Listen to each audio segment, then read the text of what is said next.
Hello everybody, welcome to Short Shot Archery. Anthony here, and in this video, I just want to share with you, the feedback I am receiving regarding the Vegas shoot and its new location. I've also asked some of my fellow archers what their thoughts were on the event, if they were attending, concerns they had, stuff like that. The whole goal of this video is to we're not trying to call anybody out or whatever. I want this event to be successful. I want all archery events to be successful because it's beneficial to the sport, it's beneficial to the community, and at some degree it is beneficial to myself because I do not only shoot these events and compete as an archer, but I also sell product at some of these events and, work with the community. Like, I make things that help this community, so it is beneficial to me to watch it grow as much as possible. I want the biggest and best tournaments in this country. So with that, I have a list of things that people have brought up, and maybe some of these are answered on the Vegas Shoot site, but I don't know. Even I don't have answers to many of these. So let's get started. So to answer some of these questions, periodically you're going to jump to future Anthony, which is this Anthony, and we're going to be jumping back and forth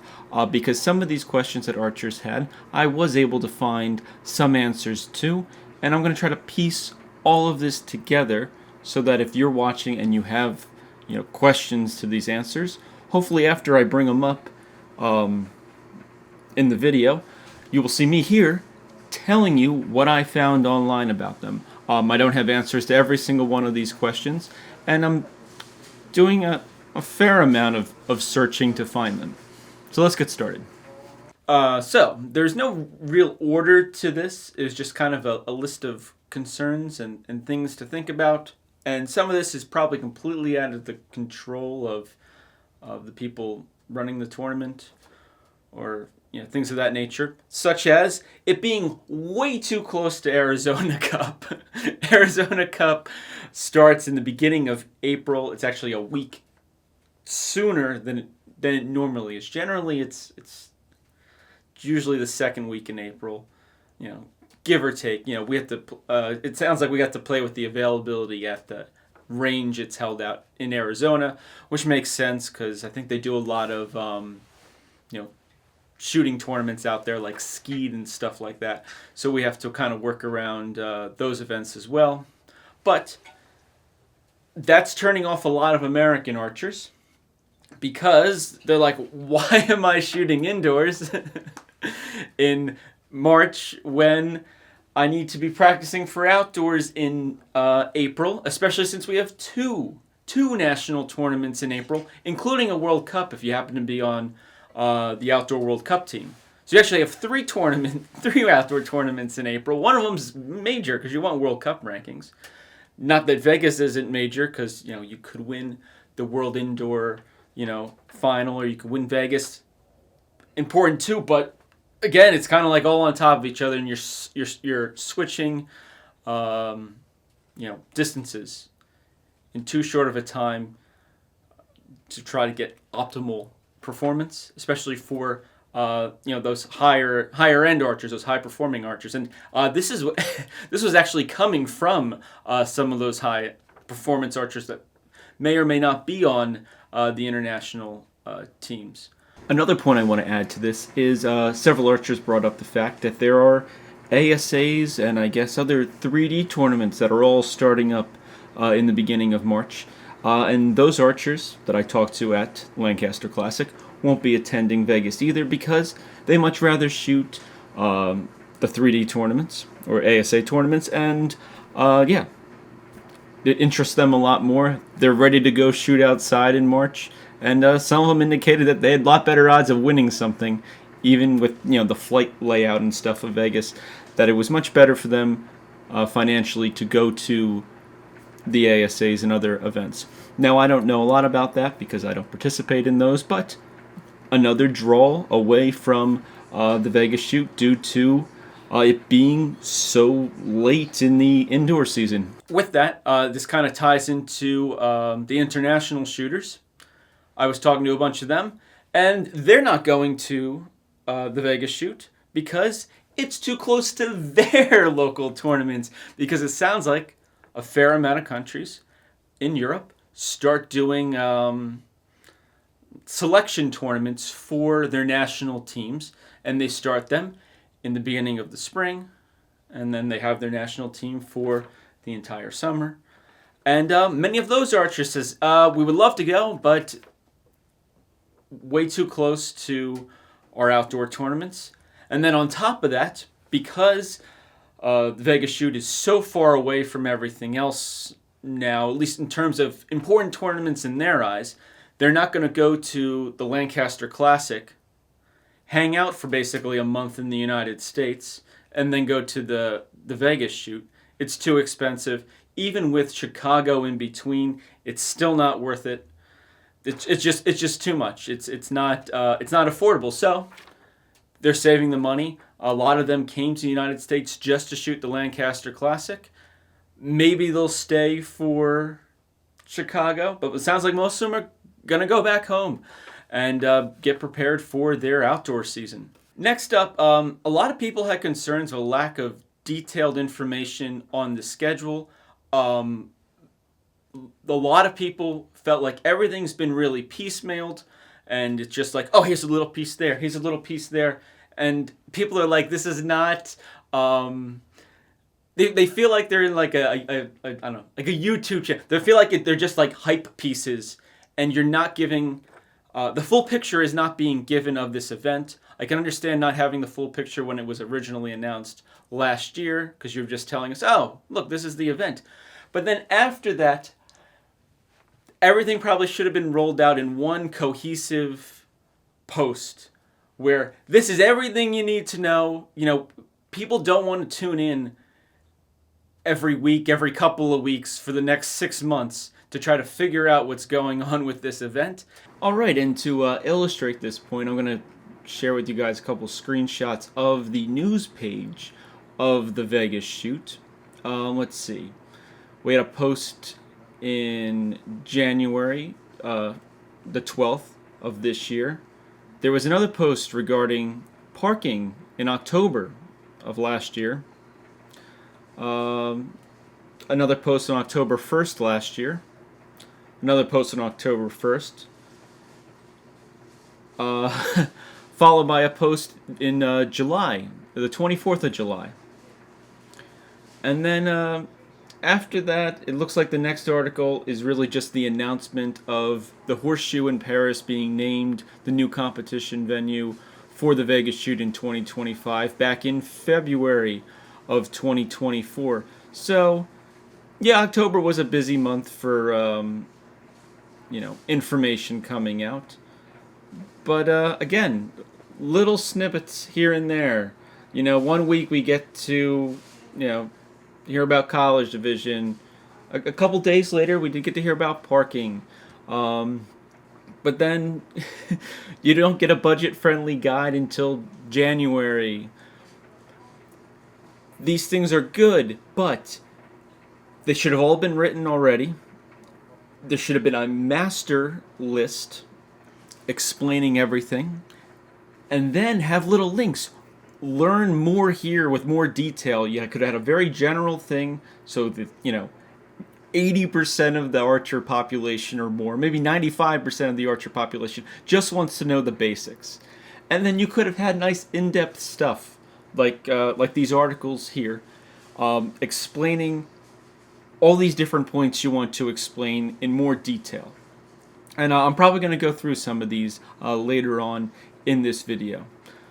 The general consensus seems to be that they feel like that's the goal, was to just give us tiny little pieces, have it not make any sense, instead of just giving us one big fat post explaining everything and giving us detailed information, or at least the basics completely laid out on how this is going to go. Everybody feels like it's going to be like a treasure hunt. And because of that, it seems like there's not quite seems. I've talked to a ton of archers again where they're not sending anybody to these events. I don't know how many clubs I've talked to now where one archer is going and basically they're the guinea pig for this club. And if it doesn't work out, the rest of the club's not bothering going next year. So in years past when it was at South Point, it sounds like the majority of the club would go. They knew what was going on. They knew what to expect. They knew, we want, a room at this hotel or that hotel, and we're going to go here and there. We know all the locations. We know the schedule. We understand it all. This year, it sounds like a fair amount, if not the majority of these clubs, are sending 1, maybe 2, 3 members that'll be like, I'll go. I'll take one for the team. And they're going to go and see if this is going to work out.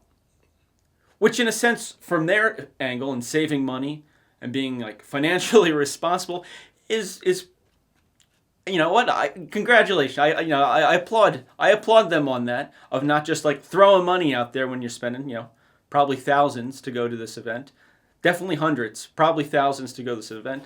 At least know what you're getting into. And I feel, from what I've seen and what others are telling me, that it really it really hasn't been shared to the public very accurately, and it's not promoting confidence, and we got a lot of guinea pigs going to test out this event. So I really hope it turns out well, because otherwise the numbers are really going to be hurting. Yeah, they'll probably be bigger next year regardless, but I think the growth's getting stunted, and as somebody that likes to shoot these events and who's also a vendor at this event, that's not good. Trying to make back my vendor fees here. It's expensive. With that, kind of going with the attendance thing, right now the attendance is really low. What is today? Today is the 30th of January, and we're somewhere around the 2,300. I think we're a little under 2,300. Previous years, I think last year Vegas hit about 4,000, almost 4,500. About 4,500, we'll say. Right now, Vegas is smaller than the Lancaster Classic, which is not good. Not that the Lancaster Classic is small. That's a pretty big event. It's the biggest event on the East Coast of the United States. It might be the second biggest event in the world. Listening to some of the announcers, but the rate Vegas is going, we need some more archers. So sign up. But I don't think all of these other things are helping the cause of getting archers to sign up. Regardless of the cost, because the cost, to shoot all these things definitely went up, and there's costs everywhere. Yeah, you can thank all the inflation for that, but even besides that, we're not convincing okay. The NFAA, because I'm not part of the NFAA, is not convincing archers well enough. They're not selling their product, which is the Vegas shoot, to archers correctly. They're piecemealing it. It doesn't make sense. People are getting confused. And then they're like, I'll just save my money and not go. Vegas shoot is the product, and I just don't think it's being sold correctly. So that's kind of why I'm making this video, because I'm confused too. And I shoot the tournament, and I'm a vendor at the tournament. Like, I have a booth. It'll be across from Lancaster's trailer. So come visit me. But I'll also be shooting championship Olympic recurve. I've been going to every single Vegas shoot since around 2011, maybe even 2010, probably 2011. So it's been well over a decade. And there's always ups and downs, but like I just feel like we're really missing the mark. Put it in archery terms. Other things. No free shuttle from the airport. No free parking, unless I'm missing major things on this. That's not there. South Point had both the free shuttle and free parking. I never used the parking because I don't rent a car, but I did use the free shuttle for the South Point. Neither one seems to be a thing for this event. Alright, I did find some additional clarification on the parking. I'll provide the links to both these articles from the Vegas Shoot website in the description down below. And it's part of those articles I brought up earlier in the video. I think they're both from... Where are they both from? One's from January 12th of this year, and the other one's the parking guide from October 3rd of last year. So one's a budget-friendly guide, and the other one's a parking guide. In the budget-friendly guide, they're indicating that from the airport, there's tickets for $4 for a single ride or $6 for 2 hours, and it sounds like it's a bus that basically hits up a whole bunch of locations around the Las Vegas Strip that you can take from the airport, and you can just pay to get on that bus, and just kind of be driven around until they eventually get to, the Paris or the Horseshoe or wherever you're staying. There is direct transport from the hotel, from the airport to the hotel. This shuttle service is $10 to $12 a person, and you're going to want to check out the links they have in this article, but there is no free option from what I've found. If I switch over to additional parking solutions under the parking guide for the Vegas shoot, they basically tell you two different things. Either they tell you to park at the airport, and then you can keep your car there for $5 a day, and then just basically Uber around, or signing up for the Caesars Reward credit card so you can use the program perks, and one of them is parking at Caesars Entertainment properties. It looks like you get a discount on it.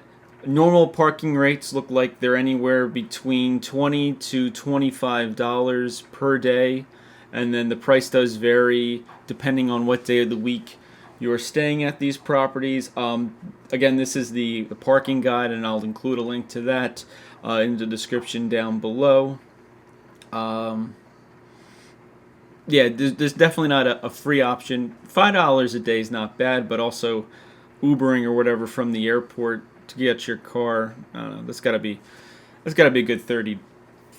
probably good $40. Who knows how much it is now? I'll find out, because basically that's what I have to do, and it's still going to be cheaper than taking a shuttle that they want to charge. I think it was $12 a person. I was saying $10 to $12 a person, because there's going to be 3 of us, and a ton of luggage too. So I'd probably need an Uber XL anyway. Yeah. I was checking the local menus, and yeah, there's more food options, but now it's like the great food segregation, I guess you could call it, in a sense. So at South Point, everything's under South Point's umbrella. If you want something else, you got to go off-site. But you had a variety of food, and there was a fair amount of reasonable options. Some of them there was definitely ones that were expensive. Don't get me wrong. $35 for pasta. You're crazy. It's pasta. But there was options still. This so far, and we'll see, but so far it either seems like you get 2 tiers. You can get affordable fast food only, or you can go back to the $30, $45 plate of pasta. There doesn't seem to be a middle ground anymore. So yes, we probably have 4 times as many food options, but you're either getting fast food that's usually garbage, or you're getting quality food, and you're feeling like you're being taken advantage of in an inappropriate way. So to expand on this, there's actually a little section in the budget-friendly guide to the Vegas Strip on the Vegas Shoot website. This is the one from January 12th. There'll be a link in the description to it. And they do talk about some restaurants and stuff you can go to. So I looked them up. A lot of generic stuff for the most part. Maybe a couple that aren't. One is kind of funny. The Ocean One Bar and Grill. If you look it up on Google, it is permanently closed. Supposedly it is open again. My understanding is that they failed to pay their rent, so they got shut down. The other places to eat that are listed do all seem to show up, and they're all still in business and paying their rent. But when you go further down, I know this isn't food necessarily. They have a section called Convenient and Affordable Shopping. The Target they talk about is closed. It may or may not be due to shoplifting. I don't know those details. There is one 18 to 20 minutes away instead of the 10 minutes they say in their article. I couldn't find one closer unless that suddenly changes. But yeah, Target actually closed 2 stores in Las Vegas. I'm pretty sure it was due to crime. But yeah, thought that was interesting to add. So I don't think we win there. Again, all of this stuff, all this stuff I'm laying out, I'm going to check it out myself. I will be shooting video. I'll be giving you guys a nice tour of the event like I do every single year at every single Vegas shoot I ever attended. And I'll probably make another video just like this of my experience, seeing if some of these points are answered, seeing what you guys have to say to me, because a lot of people come up to me at my booth and just walking around the tournament, and you tell me what you think, and you tell me what's going on in your personal experiences. So I like gathering those and making lists. Let's see, what else? Probably. I guess this is gonna be the last thing on my list, but it's kind of important. I find it important, and it was something very convenient about the South Point. Allowing you to carry your bow through the facility. I know, I'm sure there's people that are like, oh, it's not a big deal. I come to an event, I'm shooting there for 3 days, we take over the place essentially. I should be able to bring my stuff from my hotel room and just walk it through to wherever I'm going. Even if I'm coming from the outside, what are the rules are going to be on that? Like, does everything have to be in a case at this new event? Like, if you come from another casino? Like, are you going to get escorted off premises if, like, oh no, your compound bow doesn't have a case on it? Like, even though it might not be fully assembled, like maybe you don't have sights and stabilizers. Oh no, big crime. Like, I don't know. Like, I'm not trying to cause a ruckus here, but like, we're negating our conveniences we had at the other location because we owned it essentially. We ran that casino for 3 or 4 days. Like, we were all of their money coming in, and I feel like we could do what we want within reason. And now we're not the big fish in the pond anymore, and they probably don't need us. These casinos, they're much bigger. We're talking about massive organizations, at least from my perspective here. So I feel like a lot of our conveniences are going to go out the window because we're not that we weren't seen as dollar signs before, but now we are purely dollar signs and numbers. Forget about names, forget about people. We're just the next check they're gonna cash.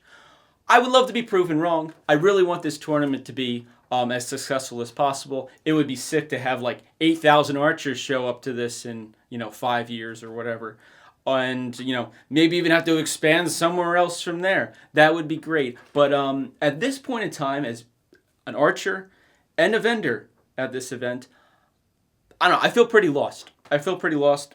But I'll keep everybody informed because that's what I like to do. As long as I have information to share with you guys, I'll keep this listed around. Hopefully, maybe I can compare the two after the Vegas shoot.